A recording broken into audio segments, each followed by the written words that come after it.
Yes, magandang gabi mga minamahal ko mga taga-subaybay.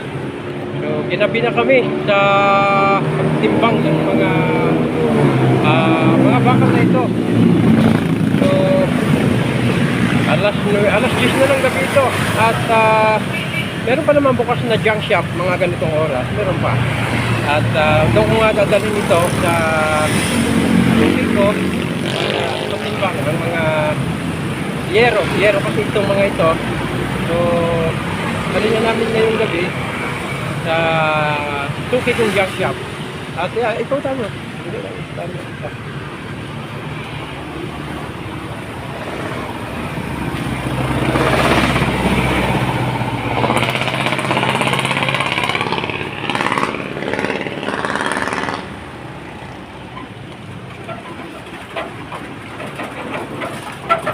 Yan at maraming salamat. Thank you for watching. Mabuhay po mga minamahal kong mga taga-subaybay.